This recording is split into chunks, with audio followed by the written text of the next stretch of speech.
네, 오늘 함께해 주실 두 분 소개해드리죠. 이인철 참좋은경제연구소장, 윤석천 경제평론가 두 분 모셨습니다. 안녕하십니까? 예, 어서 오십시오. 네, 일시적 이주택자 그리고 상속 지방저가주택 보유자의 종부세 완화를 골자로 하는 종부세법 개정안이 지난 7일 의결됐습니다. 그런데 반쪽짜리 합의라는 평가가 나오는데요. 왜 그런지 좀 짚어보죠. 자, 먼저 합의에 이른 내용들은 일시적인 이주택자 그리고 고령자, 장기 보유자 등의 부담을 완화하는 개정안은 통과됐습니다. 자, 일단 어떤 부분이 완화되는 건지 통과된 부분에 대해서 또 얼마나 많은 수가 혜택을 누릴지 좀 궁금한데요. 자, 이인철 소장님 어떤 내용들입니까? 그렇습니다.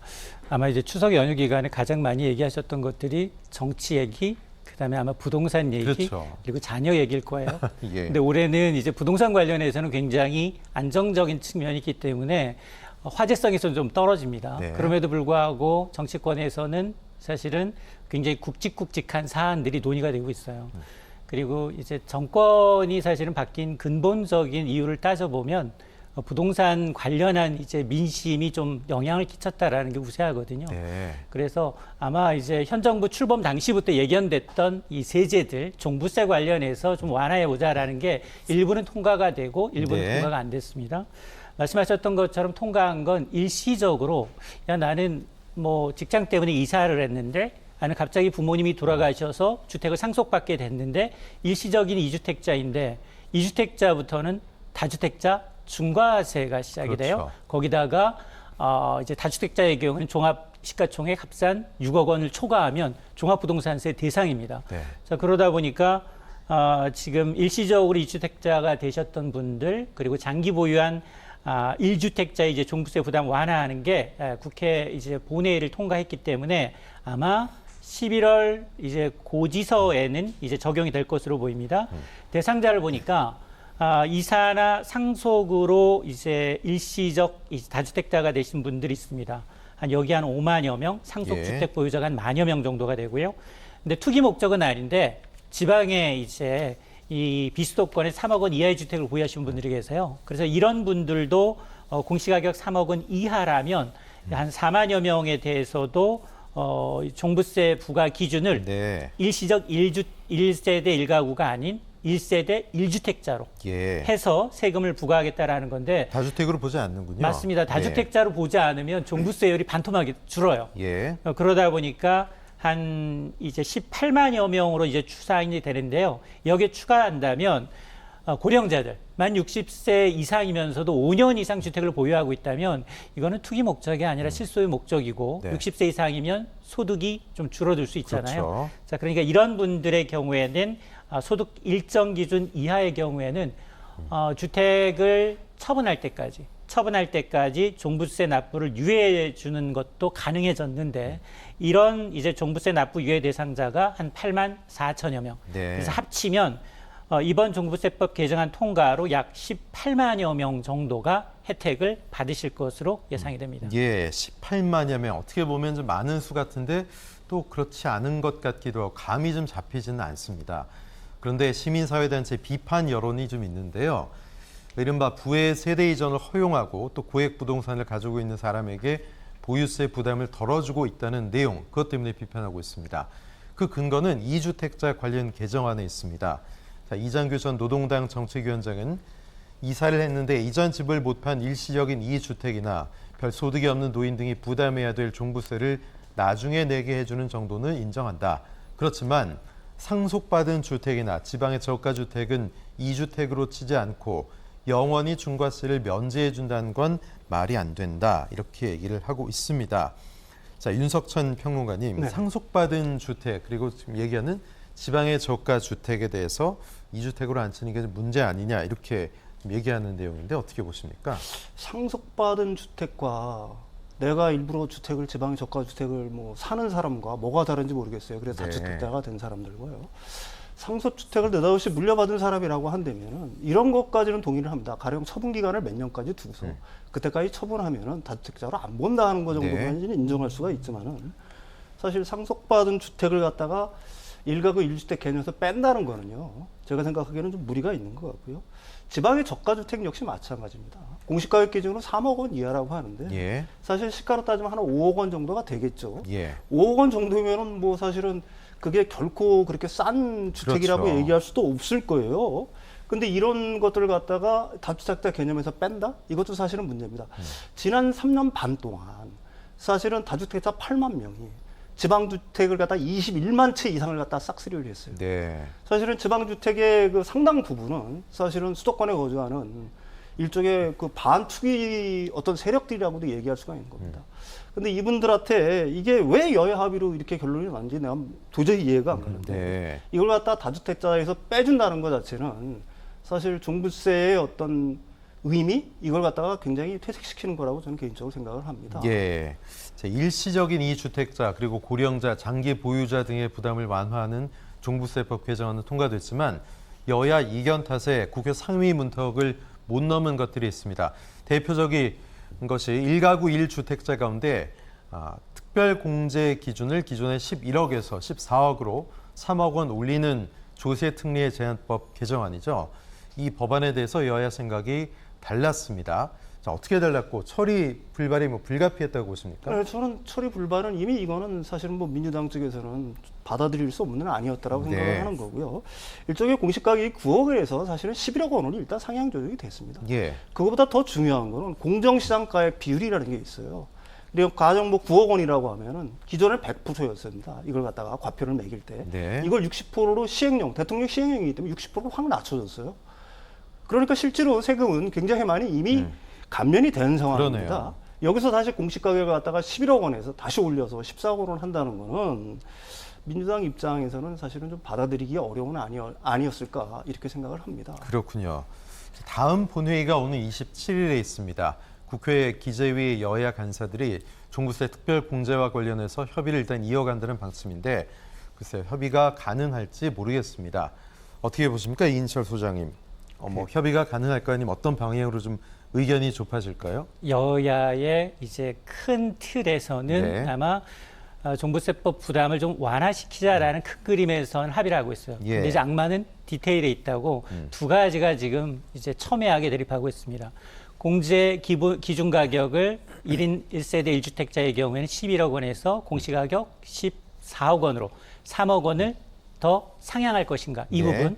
또 하나는 종부세율 할인율이라고 하죠. 공정시장가액 비율 올해 예정대로라면 100% 실거래 가격, 공시가격 그대로였지만 그걸 할인율 곱하기 60%만 하겠다라는 거거든요. 예. 그게 이제 정부와 여당이 아니었는데 이 두 가지 부분에 대해서 지금 접점을 찾지 못하고 있는 것 같아요.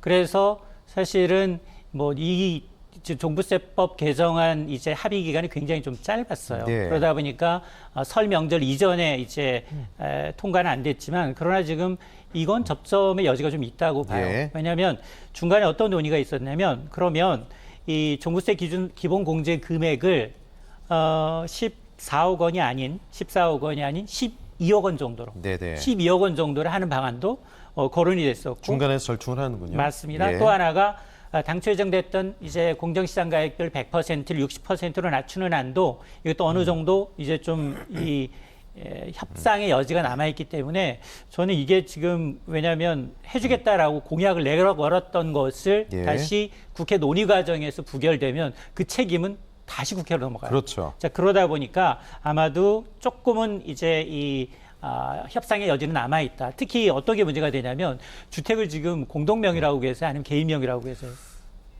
저희는 공동명의죠. 공동명의죠. 네네네. 저도 공동명의거든요. 예, 예. 근데 고가주택의 경우에는 예. 종부세 부과 기준이 좀 달라요. 네. 공동명의의 기준에는 인별 이제 기준으로 해서 1인당 6억 원씩 총 12억 원 공제받는 게 있고 기본공제 11억 원을 하게 되면 특별공제 항목이 또 따로 있어요. 네. 장기 보유를 했는지 고령자인지에 따라서 세율이 달라집니다. 예. 그래서 이런 분들 공동 명의가 조금은 이제 세제 측면에서 불합리하도록 불이익을 받지 않도록 선택할 수 있는 여지를 줘야 되는데 네. 그 D-Day가 바로 7일이었어요. 그 7일에 이게 통과가 됐어야지 아마 이번 달 16일부터 이제 고지가 돼서 일시적 이제 지금 그 공동주택자들은 이제 선택할 수 있는 여지가 있었는데 네. 이런 분들도 꽤 많거든요. 한 12만 8천여 명 정도가 부부 공동명의이기 때문에 이런 분들한테 좀 혼선을 줄 수 있는 부분이 있기 때문에 아마 국회도 이걸 알고 있을 것 같아요. 그래서 아마 여야 뭐 정쟁이 있다 하더라도 네. 어느 정도 접점의 가능성은 좀 남아 있다고 봅니다. 그렇군요. 자, 종부세 일정 외에 또 다른 고민도 있는데요. 주택 가격이나 처분 기간 등 세부 기준, 막많은 디테일이 있다 이렇게 말씀하셨는데 그게 아직 확정이 안 됐습니다. 때문에 신규 주택을 취득했지만 기존 주택을 처분하지 못한 경우, 또 상속으로 주택이 생긴 경우, 또 주택 한 채와 지방 저가 주택을 함께 갖고 있는 경우 등 주택 가액이나 처분 기간 등 세부적인 사항은 시행령에서 정하기로 했다는 얘기가 나왔습니다. 자, 시행령이라면 또 애매한 부분일 수도 있는데, 자, 혼란이 현실화된 인구는 또 어느 정도 될까 궁금합니다. 또 시행령이 또 국회 동의 없이 정부가 독자적으로 추진하는 거다 보니까 어떤 이견도 나올 수 있고요. 어떻게 보세요? 네, 그렇습니다. 뭐 상속주택 같은 경우에는 아까 말씀하셨다시피 한 10,000명 정도 되고요. 네. 그 다음에 그 지방에 이제 저가주택이라고 보통 얘기하는 예, 예. 게 한 4만 채 정도 되니까 한 5만 명 정도가 사실은 그 가격 뭐 이런 측면, 네. 그러니까 얼마까지 할 것이냐는 것들이 사실은 문제가 됐겠죠. 예. 지방주택이 일단은 뭐 3억 원, 공시가격으로 3억 원 이하라는 걸 갖다가 얘기를 하고 있는데 이걸 갖다가 시행령을 고쳐가지고 뭐 이걸 또 다시 뭐 바꾸고 한다 할 때는 사실은 제가 생각하기에는 지금보다 혼란이 더 있을 것 같아요. 네. 사실 뭐 정부 여당 쪽의 입장은 확실한 것 같아요. 사실은 뭐 종부세를 갖다가 어떻게 하면은 대폭적으로 완화할까 하는 거에 사실은 네네. 방점이 찍혀 있는 거니까 그걸 갖다가 이제 대통령이 할 수 있는 대통령 시행으로 얼마든지 할 수 있는 거에 대해서는 자신들이 이제 그걸 갖다 완화하는 수단으로서 가령 뭐 공정시장가의 비율이라든지 등등등은 얼마든지 조정을 할 수가 있겠죠. 그렇지만 이제 뭐 아까도 얘기했지만 특례 신청 기간이 이제 16일부터 당장 30일까지인데 예. 사실 이런 것들이 확정이 안 된 상태에서 시행령을 갖다가 그 이후에 만약에 만지게 되면은 지금보다 뭐 어떻게 보면 조금 더 큰 혼란이 있을 수가 있겠죠. 네. 정부는 다만 지방의 저가주택의 경우에는 국회 기재위 보고를 거쳐서 내용을 확정하기로 했습니다. 그런데 지방의 저가주택 기준이 과연 얼마냐, 2억이냐, 3억이냐 이걸 놓고 또 갑론을박이 있습니다. 1억 차이면 뭐 집값에서 얼마 안 되는 것 같지만 또 지방의 주택값을 생각하면 또 그렇지도 않은데, 자, 이인철 소장님 어떻게 보세요? 저가주택의 기준이란 게 참 2억, 3억 좀 애매한데요. 이게 사실은 주택 가격이 최근 수년간 많이 올랐죠. 네네. 오르다 보니까 아마 종부세 기준도 그래서 이제 논의의 시발점이 됐고, 지방의 주택의 경우에는 사실 대부분 지방 주택은 비어 있는 곳이 많거든요. 네. 그래서 이제 농촌 귀화라거나 이런 분들한테 이제 제공하는 것도 있지만 예. 그런 명의는 사실은 자녀나 가족이 대부분 갖고 있습니다. 그래서 아마 저가주택 기준을 2억으로 하느냐 뭐 3억으로 하느냐 그거는 이제 보는 관점의 시각의 차이지 2억으로 했다라고 가난한 분이고 그렇죠. 공시가격을 3억으로 했다고 이 부분이 부자다라고 얘기할 수는 없는 거고요. 네네. 그래서 이게 아마 이런 논의가 큰 그림에서 보면 어떤 이제 정치적인 이슈로 변질이 돼서 네. 굉장히 이분법적으로 무조건 2주택자가 돼 있는데 사실은 서울에 있는 똘똘한 한 채보다도 2주택을 합쳐봐도 더 낮은 부분도 분명히 있거든요. 네. 존재하거든요. 그렇죠. 그러다 보니까 나타나는 문제이기 때문에 이것 때문에 뭐 국회 논의 과정에서 크게 어떤 걸림돌이 될 것이다라고 저는 보지 않습니다. 예, 그렇군요. 어쨌든 올해 주택 보유자들은 11월 말 지난해보다는 가벼운 종부세 고지서를 받게 될 것으로 보이는데요. 자, 그렇다면 이번 종부세법 개정으로 혜택을 보게 되는 인구는 어느 정도일까? 또 신청을 해야 되면 어떤 과정을 거쳐야 됩니까? 뭐 극소수의 인구가 혜택을 보는 거죠. 뭐 사실은 예. 우리나라 인구가 거의 5천만에 가까운 네. 한 18만 정도가 이제 사실은 혜택을 보는 거고요. 네. 어떻게 보면 18만 명의 어떤 세금을 갖다가 좀 줄여주는 것 때문에 그래서 나라가 좀 부자한테 시끌시끌 얘기 나온 겁니까? 예. 그렇다고 볼 수가 있는 거고요. 여기에 해당하시는 분들은 이제 특례 신청을 하시면 됩니다. 9월 16일부터 이제 30일까지 특례 신청을 받으니까요. 가령 뭐 세무사라든지 보통 대부분 다 세무사 분들을 갖다 통해서 할 거고요. 직접 세무서를 찾아가시면은 특례 신청을 받을 거예요. 네. 여기서 특례 신청을 하면은 이제 올해 이제 그 완화된 종부세를 갖다가 부담하실 수가 있을 것 같습니다. 예, 종부세 합의가 어쨌든 좀 미뤄졌기 때문에 국세 관련 행정에도 좀 혼선이 있지 않을까요? 어떻게 보세요? 맞습니다. 예전에 직장인들끼리 이런 농담하거든요. 야, 나도 종부세 좀 내봤으면 좋겠다. 예. 근데 앞서 이제 18만여 명 내지는 뭐 50만여 명 전 이제 주택 보유자 한 3% 미만이에요. 네. 근데 최근에 이제 2년 동안 주택 가격이 너무 많이 올라서 이제 그런 얘기를 잘 안 해요. 그러네요. 낼까봐 왜냐하면 무섭게 됐죠, 이제. 서울에 있는 기본 중위 가격 예. 아파트의 경우에는 평균 11억 원이 넘어섰거든요.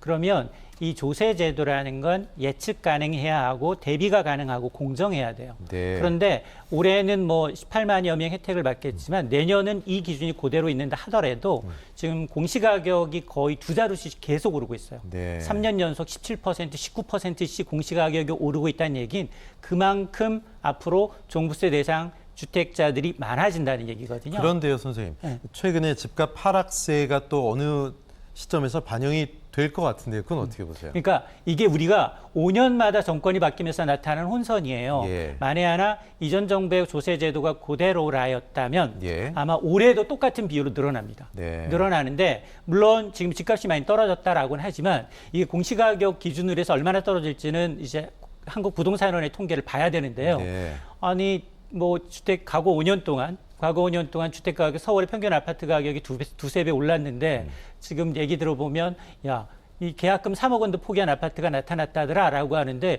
그걸 과연 떨어졌다라고 얘기할 수 있는 네, 건지 네. 이 부분에 대한 의문이 있고요. 하나는 네. 또 하나는 사실 이 국민 세금이 정치의 논리에 휘둘리다 보니까 5년마다 조세 제도가 바뀌니까 납세자들은 예. 헷갈리는 거예요. 그러면 어떤 현상이 나타나느냐? 세금을 깎아주겠다라고 얘기하면 절대 다주택자들은 세제를 봐가면서 눈치를 보거나 아니면은 이제 자녀한테 증여를 하거나 미리 증여하거나 이런 수단으로 빠져나간다는 거죠. 네. 자, 그러다 보니까 지금 앞서 제가 이제 20대 대선의 표심이 부동산이 갈랐다라고 말씀을 드렸는데 이런 이제 집값 안정, 무주택자의 경우는 집값이 안정돼야죠. 더 떨어져야 네. 된다고 보는 사람들이 더 많고요. 네. 근데 유주택자들은 세금과 같은 조세 정책, 부동산 정책, 공급에 굉장히 민감하거든요. 자, 그러다 보니까 아마 국세행정이 이번 주 이제 16일 이전에 예. 이제 특례 신청 안내문이 발송하지 못하면 어떤 일이 발생하느냐. 물리적으로 너무 빠듯해요. 네. 국회 본회의 통과했다고 시작되는 게 아니라 여기 행정적인 절차가 반드시 필요해요. 예. 시행령 바꿔야 되고 시정 규칙을 개정해야 합니다. 그리고 법 개정 이후에 물리적인 시간이 필요한데 이걸 또 특별 대상 신청자 18만여 명한테 안내를 해야 돼요. 네. 12월에 가서 이럴 만큼 세금이 나갑니다라고 안내해 줘야 되는데 이게 물리적인 시간이 필요한데 당장 불가능하다는 거죠. 자, 그러다 보니까 일단 이제 이 국세청은 특례 신청 전까지라도 언론 보도를 통해서 법 개정 사실을 좀 알리겠다. 예. 그래서 이제 개정 작업이 좀 늦어지더라도 최대한 이제 대상자들한테 안내하겠다라는 계획인데 이게 사실 앞서 제가 이제 총선 과정에서 여야 할 것 없이 세제 완화를 바로잡겠다. 네. 이제라고 얘기는 하지만 그러나 이제 좀 이를 표를 염두에 둔 이제 어떤 정치적 셈법이 또 가세하다 보니까 일종의 파퓰리즘입니다. 그렇습니다. 예. 그러다 보니까 뭐 12억 원이다. 지방의 저가주택 2억 원이 저가주택이다. 3억 원이 이런 논란이 나타나는 거고 또 집을 갖고 있는 분과 안 갖고 계시지 않은 분을 이분법적으로 네. 나누는 굉장히 안 좋은 행태라고 좀 봅니다. 그렇군요. 이 종부세 완화가 부자 감세다. 뭐 결국 일부 부자들에게만 혜택을 주는 거다. 이런 지적들이 있는데 바로 이런 수치도 그런 지적을 좀 뒷받침하는 내용인 건 맞는 것 같습니다. 종부세를 내는 미성년자 2020년에 366명이고 세금이 3억 6천여만 원이었는데 2021년에는 무려 83% 늘었습니다. 673명이고요. 16억 5,100만 원 정도의 세금을 평균적으로 냅니다. 자, 뭐 5살짜리 아이가 뭐 열 몇 채 집 갖고 있는 그런 기사도 제가 본 기억이 나는데 미성년자가 종부세를 납부한다. 근데 2020년보다 21년에 2배 가까이 늘었다. 이걸 좀 어떻게 해석해야 될까요? 아마 이제 부동산 이 부자들 다주택자들의 경우에는 고민할 거예요. 세금을 낼 것인가 아니면 증여할 것인가. 근데 결론적으로 보면 지난해 통계를 보면 만 19세 미만 자녀들한테 증여했다. 네. 부의 대물림이 계속 가속화되고 있다라는 현실을 보여주고 있다라고 봅니다. 예. 세금은 기하급수적으로 늘게끔 정권이 바뀌기 전이었기 때문에 예고된 상황이었죠. 그러다 보니까 미성년자 종부세 납부 대상이 2017년에 180명이 불과했어요. 네. 그게 지금 불과 4, 5년마다 670명으로 거의 3배, 4배 가까이 뛰었거든요. 자, 이 얘기는 앞으로도 아마 이제 종부세라는 게 1주택자는 1주택이라면 11억 원, 다주택자라면 합산 공시가격 6억 원 넘으면 부과가 되니까 이제 세금이 계속해서 중과되고 그러면 예. 아마 시장에 매물을 내놓기보다는 오히려 사전에 자녀들한테 증여해서 이게 사실 굉장히 좋지 않은 거거든요. 왜냐하면 이게 자산가치 버블이 오히려 부의 양극화를 심화시키고 그리고 이제 노동의 대가를 굉장히 좀 등한시시키는 역할을 예. 하기 때문에 이런 부분을 바로잡기 위해서라도 이제 정밀한 조세 정책이 좀 필요한 겁니다. 예. 또 종부세가 전혀 두렵지 않은 사람들이 있죠. 최근 5년 동안 상위 1000명의 다주택자들 이른바 큰손들이 평균 44가구의 주택을 사들였습니다. 싹쓸이했다는 얘기인데 다주택자 세금 감면은 부동산 투기 세력에게 오히려 부동산 시장을 독식할 수 있는 환경을 만들어주는 게 아니냐 이런 지적도 있습니다. 네, 저는 그런 의견에 뭐 전적으로 동감하는 네. 편입니다. 이게 이제 지난 5년간 통계죠. 상위 1000명이 뭐 44,000가구. 네. 한 사람이 보통 한 44채씩 정도를 갖다가 싹쓸이 했다는 얘기인데. 사실 이제 부동산 다주택자들이 종부세를 내는 개념이 합산해서 공시가격이 6억 원 이상이면은 이제 다주택자들은 해당이 되거든요.